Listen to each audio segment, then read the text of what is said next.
I'm Dr. Shetlin. I'm trying to get some data together to go over the 6 separate vandalizations that happened at our home in South Jordan.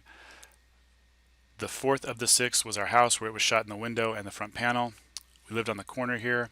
Shannon's truck was out front because it didn't fit in the garage, and was shot twice facing this direction in the windows and twice facing the other direction in the windows. A nice big open street, garbage cans on the side of the street where the garbage man asked us to put them, not in somebody's yard, in the street. And the window in question where all these shots had come from, the trajectory lines up. We lived on the corner, and the truck was shot twice in the driveway. The garbage man couldn't make this corner and get our garbage cans, so he asked us years and years ago to put them across the street so he could get a straight shot coming back, getting all the other neighbors and our garbage. It was much easier for him. So we complied and did what he asked. He said, don't put them here in the front. Don't put them here. And of course, you don't put them in front of your driveway. But especially in the winter, it's just too icy. But all year long, it's hard for him to make the corner. So I'd put him across the street. Mike put the truck here at this time of this taking the pictures because I think he was just mad at us.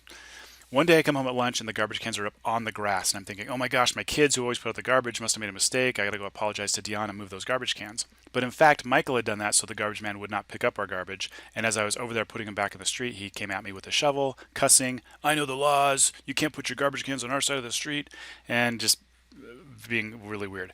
So that's where the police reports start. You need to know the victim, Shannon, who was a wonderful woman. She was deaf, couldn't hear a thing. She was a great sister, mother, daughter, wife, but she was fighting cancer. And she'd just come back from Mexico with a clean bill of health, saying, hey, I think you got this beat. And these shootings started, which super stressed her out. And the cancer came back the next year, and we ended up losing her. Now, I'm not blaming this all on this, but it's a factor. As a doctor, your immune system is compromised under stress, and she felt unsafe in her own home. The first shooting took place July 19th, and you can see through the hole in the window that it lines up with the window in the basement. This was on the passenger or the driver's side rear window. She cleans it up. She's crying when she texts me, turns the truck around, and then that night, the only time it was shot in the dark, it was shot on the driver's side. She's cleaning it up, thinking, who would do this to me? Don't they know I'm fighting cancer and I'm deaf and this is so scary? Then she parks in the driveway, and the rear window is shot out. She's very stressed out over this stuff. And, we're telling the police and hiring a private investigator. Well, while the truck's in the shop, our house is actually shot, the front window and the front wood panel. You can see through the hole in the window, lines up perfectly trajectory-wise with the window in the basement.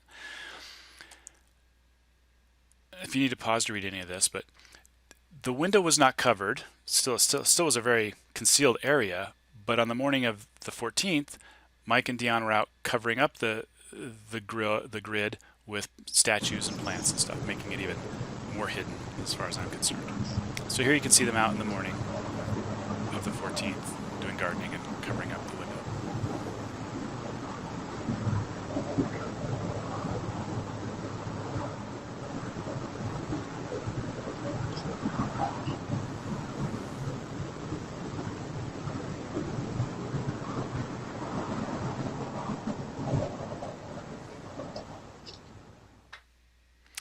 Again, pause if you need to read anything. So the morning was spent of the 14th gardening and covering up this window. The afternoons they were running errands, and then at the evening they came back, and from this nice little stealth spot, another shot took place.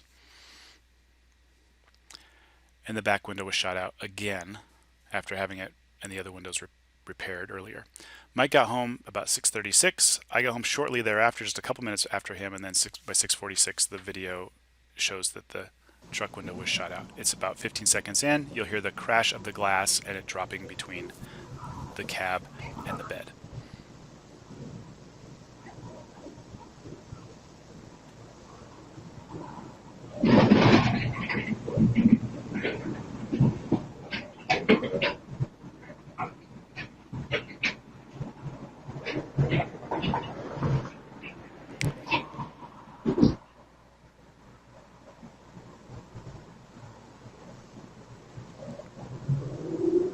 There's no other place with a trajectory that could do this during broad daylight other than that window.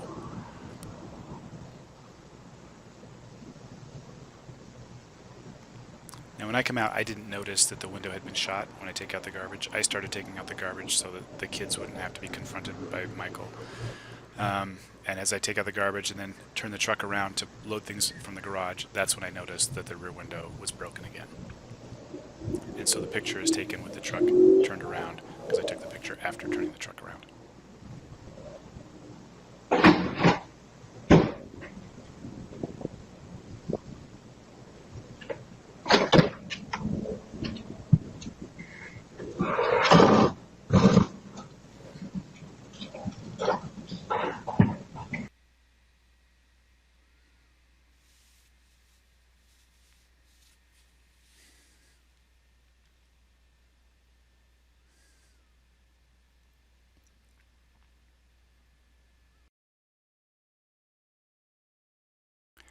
The sixth incident is interesting because I have video footage of Michael leaving Dion's house in his Acura TL. I gotta find it. It's been a year and a half. It's floating around somewhere. And then 10 minutes later, he's caught on film at the bank of the corner of 106th and Redwood coming in towards South Jordan Chiropractic, which has moved to the south into this building. This is where we're at the south, and then parked the Tesla down there. And he was also caught on film while in here by the Les Schwab cameras. So as he came around the back of the office, the view that he would have, it looks like he shot the front of the Tesla window while it was parked this way. This is the view he would have, and then continued further south around the Taekwondo building. It was captured on film again by the Les Schwab cameras, and then came back north and shot twice more at the Tesla and the office building. Intersection there, you can see it's pretty big and open, and this is what he would have seen taking two more shots, one at the Tesla and one that hits the window of the building. The one in the building's still there. I haven't repaired that yet.